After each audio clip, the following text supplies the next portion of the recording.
ये 48 पन्ने का मेरा विजन डॉक्यूमेंट है, हमारा घोषणा पत्र है, 15,329 शब्द है। एक शब्द दिखा दीजिए जो मोदी जी कहते हैं। आज यहां से मंच से जाऊंगी और कभी ऐसे मंच पर नहीं आऊंगी, एक भी बात जो मोदी जी कहते हैं वो दिखा दीजिए। तो दिक्कत की बात यह है कि नरेंद्र मोदी इस देश के प्रधानमंत्री हैं, वो लगातार झूठ बोलते हैं। उनके झूठ को बेचारे कुछ लोग फैक्ट चेक करते हैं, large sections of the media fact check भी नहीं करता है, वही बात नीचे तक चलती है। कोई तो खड़ा होकर पूछे कि कहां से आपने ये 15% की बात करी, कहां से आपने मंगलसूत्र की बात करी। ये मंगलसूत्र जो हम पहनते हैं ब्याहता औरतें, ये कोई तार है, ये सोने का तार है या धागा है जिसको डाल लेते हैं? अरे एक पति का एक जीवन पर्यंत आप एक निशानी पहनते हैं। किस तरह की फिजूल की बातें करते हैं भाई प्रधानमंत्री? बार बार झूठ बोलो। बिल्कुल निश्चित कि जब आप संविधान बदलने की बात करती हैं तो भारतीय जनता पार्टी के किस घोषणा पत्र में, किस मैनिफेस्टो में इस बात का जिक्र है कि वो अगर आ गए, पूर्ण बहुमत की सरकार बन गई, 400 सीटें आ गई तो संविधान बदल देंगे? उनके पूर्व केंद्रीय मंत्री अनंत हेगड़े, उनके अयोध्या के सांसद लल्लू सिंह, उनकी ज्योति मिर्धा जो प्रत्याशी हैं हमारे यहां से ही गई हैं, वो गिरिराज सिंह, सब लोग तो बोल रहे हैं, खड़े होकर पब्लिक मंच से बोल रहे हैं संविधान बदल देंगे। तो या तो मोदी जी अपनी अगली पब्लिक रैली में कहें कि ये सब लोग देश विरोधी हैं, भाजपा इनसे कोई ताल्लुक नहीं रखना चाहती है, मैं इन सबको पार्टी से निष्कासित करता हूं, ये जो बात कह रहे हैं ये गलत है। अच्छा, मतलब इधर आप भांजेंगे संविधान बदलना उनकी तरफ, और यहां पर आकर मीडिया कहेगा नहीं वो कहां बोल रहे हैं, अरे उनके लोग बोल रहे हैं। हमारा कोई लोकल बलिया का प्रवक्ता कुछ बोल देगा तो उस पर होगा पब्लिक डिबेट। यहां उनके सांसद बोल रहे हैं, सुई टपक सन्नाटा है। तो ये मीठा मीठा गप और कड़वा कड़वा थूक नहीं होगा। ऐसा नहीं। मंत्री नरेंद्र मोदी ने, गृह मंत्री अमित शाह ने आकर यह साफ कर दिया। प्रधानमंत्री ने तो यहां तक कहा, आपने सुना होगा कि अगर बाबा अंबेडकर भी आ जाएं तो वो भी संविधान खत्म नहीं कर सकते। ये बड़ी अच्छी बात कही है। दोस्तों, यह डिबेट बीजेपी के प्रवक्ता सुधांशु त्रिवेदी और कांग्रेस की प्रवक्ता सुप्रिया श्रीनेत के बीच होने वाली है। जबकि कांग्रेस अनेकों पार्टियों के साथ गठबंधन करके भी बीजेपी को हरा नहीं पा रही है, तो इस बात का सबसे बड़ा सदमा सुप्रिया जी को लगा। दोस्तों, आप लोगों को तो पता ही है, इंडिया गठबंधन में सारी पार्टियां एक हो गई थी, तब भी जाके बीजेपी को नहीं हरा पाए, और फिर ही बहाने लेके आ जाते हैं कि ईवीएम में गड़बड़ था। तो ये सब तो बहाने हैं। दोस्तों, आप लोगों की क्या राय है ईवीएम के प्रति, कमेंट करके जरूर बताना। लेकिन इस वीडियो में सुप्रिया श्रीनेत सुधांशु त्रिवेदी के तीखे और सच्चे सवालों पर रोने लगती है और बीच डिबेट छोड़कर जाने लगती हैं। तो वीडियो बहुत इंटरेस्टिंग होने वाला है दोस्तों। तो बिना देरी करते हैं वीडियो को स्टार्ट।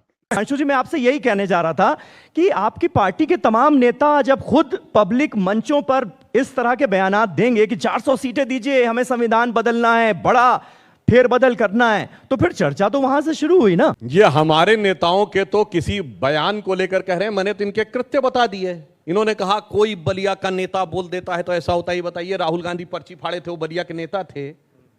ये बताइए, नेशनल एडवाइजरी काउंसिल की चेयरमैन सोनिया गांधी जी जो कोई छोटा मोटा नेता थी, उनकी बड़का बड़का फोटो लगती थी और प्राइम मिनिस्टर की छोटका छोटका फोटो लगती थी। मतलब कैबिनेट रैंक जिसको है उसकी फोटो बड़ी लग रही है और उनकी फोटो छोटी लग रही है। और एक दिखा दीजिए सुधांशु जी, एक फोटो दिखा दीजिए। चलिए, हम और आप राजनीतिक मंच साझा नहीं करेंगे, ये यहां पर कह रही हूं। एक फोटो दिखा दीजिए जहां पर सोनिया जी की बड़ी फोटो और मनमोहन सिंह जी की छोटी फोटो। मतलब सोनिया जी की छोटी फोटो थी। दिखाइए। मैं अभी आपको 10 वीडियो दिखाता हूं जहां पुतिन से हाथ मिला रही है पहले सोनिया जी और यूं पीछे खड़े हुए हैं। कहां के ऊपर सुनिए, यूपीए की चेयरपर्सन है, अभी दिखाएं। यूपीए चेयरपर्सन, सुनिए, बांग्लादेश की प्रधानमंत्री से वो कले भी नहीं है। ये पीछे असलियत है, आप लच्छेदार बातें करते हैं। मैं दर्शकों से कहता हूं, यूपीए की चेयरपर्सन सोनिया गांधी बोलने के बाद फिर भी सुप्रिया जी एक-एक करके ना। सोनिया गांधी राजनीतिक व्यक्ति हैं। अपने टर्न पे। चलिए, मैं कोट करता हूं। सोनिया जी की उपस्थिति में मनमोहन सिंह जी ने प्रणब मुखर्जी की पुस्तक विमोचन के समय कहा कि जब मैडम ने मुझसे कहा कि प्रधानमंत्री बनना है तो मैं प्रणब दा के पास गया। मैंने प्रणब दा से कहा, प्रणब दा आप मुझसे अधिक योग्य हैं, प्रणब दा आप सबसे अधिक योग्य हैं, मगर मैडम ने मुझे आदेश दिया है प्रधानमंत्री बनने के लिए, बड़का कौन छुटका कौन बताइए। ये तो उनकी उपस्थिति में बोला है, प्रणब मुखर्जी की पुस्तक विमोचन ने बोला है, खुद डॉक्टर मनमोहन सिंह ने बोला है। तो ऐसा है कि इस प्रकार के तर्क उतर्क करके इसको बचाया नहीं जा सकता, सबको पता है। और डॉक्टर मनमोहन सिंह ने अपने जमाने में खड़े होकर पार्लियामेंट पे बोला है कि 100 जवाबों से अच्छी है मेरी ये खामोशी जिसने न जाने कितने सवालों की आबरू रख ली, वो सबको पता है। अब हम आते हैं आगे की बिंदु। उसी सदन में, एक मिनट, उसी सदन में सुषमा स्वराज जी ने बोला है, मैं बीच में नहीं बोल रहा था, सदन में सुषमा स्वराज जी ने बोला है, तू इधर उधर की बात न कर, ये बता कि कारवा क्यों लुटा। 20 करोड़ रोजगार देना था, 15 लाख सबके अकाउंट में डालना था, किसान की आय दुगनी करनी थी, 100 स्मार्ट सिटी बनानी थी, पेट्रोल डीजल का दाम 35 पर लाना था, रुपया डॉलर 1 कराना था, चीन को लाल आंख दिखानी थी। ये सब क्या देखना पड़ रहा है? अच्छा है मैं अंधा हूँ। ये सब कुछ नहीं हुआ। चलिए, तू थोड़ा इधर सवाल उधर जवाब की हो बात जाए, ना थोड़ा कर। सवाल जवाब ये हो जाए। बता कि एक मिनट, कारोबार अब अपने अपने टर्न में सुप्रिया बोलिए जी, तो बेहतर है। आप तो सुधांशु जी से सवाल तो करने दीजिए मुझे, सुप्रिया जी। सुनिए, कह रहे थे कारवां लुट गया, कहते थे एसबीआई एलआईसी बर्बाद हो गया। अभी चेक करिए जाके, पिछले क्वार्टर में भारत की सबसे ज्यादा प्रॉफिट मेकिंग कंपनी कौन है, इवन इंक्लूडिंग प्राइवेट, रिलायंस से भी ज्यादा प्राइवेट कंपनियों ज्यादा 22,000 करोड़ रुपए का एसबीआई ने, क्या कहते हैं, कारवां लुट गया, कारवां लुट गया। अरे बाप रे, ये तो धोती खोल रहा है। हाईएस्ट प्रॉफिट गेन किया है। बस कर रहा हूं कि ये जो लोग का हल्ला मचाते हैं, एक्चुअली में इनको पता ही नहीं होता है कि नीचे की जमीन का आधार क्या है। इन्होंने कहा इकोनॉमी, अब बता रहा हूं, पेट्रोल डीजल खोलिए अपना अपना मोबाइल में, अभी से कहता हूं। 2004 में कितने का था डीजल? 22 रुपया। 2014 में हमारी सरकार आई 52 रुपया। कितना राइज हुआ? 220%। आज कितना है डीजल? 87 रुपए। कितना राइज है? 65%। अब सुनिए, 90 रुपए। अरे सुनिए ना, तो कितना हुआ? चलो 90 है तो कितना हुआ? 70%। 70% हुआ ना। आपके में 210%। और सुनिए, पेट्रोल कितना था 2004 में? 32 रुपया। जब हमने छोड़ा, जब इन्होंने छोड़ा 67 रुपया। कितना राइज हुआ? 210%। आज कितना है? 97 रुपए। ये फंस गया सीएम। 60%। बोलिए, आपके जमाने में 2 गुनी महंगाई बढ़ी है। किसी भी चीज पर चुनौती से कहता हूं। आइए दूध के दाम देख लीजिए। अच्छा, ठीक है, नहीं सुप्रिया जी, नहीं सुप्रिया जी प्लीज। आज सवाल जाइए, तो करने गैस दीजिए का मुझे। एलपीजी नहीं, सिलेंडर 2004 में 281 रुपए, जनवरी 2014 में 1241 रुपए, आज 947 रुपए। बताइए किसके जमाने में महंगाई सुधांशु बढ़ी? जी, यानी आप ये कह रहे हैं कि महंगाई की आपने दर आज 5%।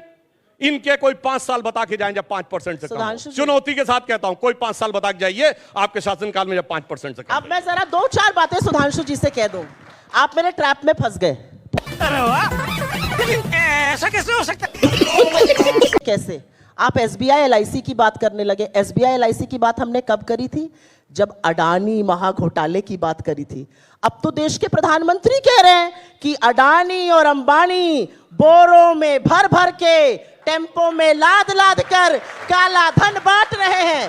आपका इस पर क्या वक्तव्य है? मुझे बताइए। अगर देश के प्रधानमंत्री इतना बड़ा इल्जाम लगा रहे हैं, इतनी गंभीर बात कर रहे हैं, तो ईडी, सीबीआई, इनकम टैक्स सांप सूंघ गया सबको, कोई जा ही नहीं रहा है। अरे अगर टेम्पो नहीं पकड़ेंगे मोदी जी तो कहां तक टेम्पो पहुंच जाएंगे? चलिए, इस पर जवाब- ने विवश कर दिया कि 10 साल बाद नरेंद्र मोदी को उसी भ्रष्टाचार पर बोलना पड़ा जिस भ्रष्टाचार की हम बात करते थे।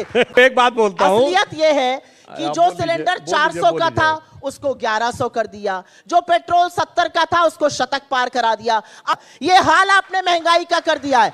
आज गाना बदल गया है। पहले गाना था सखी सैया तो खूबे कमात है, महंगाई डायन खाए जाते हैं। आज दूसरा गाना चल रहा है, सखी सैया तो नईखे कमात है, महंगाई डायन खाए जाते हैं। ठीक है, सुधांशु जी बस जवाब। 2 लाइन बोलता हूं भाई। सब अपने अपने मोबाइल खोल के चेक करिए। जनवरी 2014 में 1241 का सिलेंडर था। झूठ बोलते हैं कि 400 का था। 400 का सब्सिडी का सिलेंडर था। 400 और का सब्सिडी के सिलेंडर सिर्फ था। 6 सिलेंडर मिलते थे। 400 का सब्सिडी सिलेंडर था। अक्टूबर 2024 में खत्म हो गई। ये डब्ल्यूटीओ के साथ एग्रीमेंट किया था। अब ऐसे तो हम कहें कि हम उज्ज्वला में मुफ्त का सिलेंडर देते हैं, अब मुफ्त से 1000 रुपए हो गया। इसलिए जो मार्केट रेट था उसकी बात करिए। अब सुनिए, मजा आया।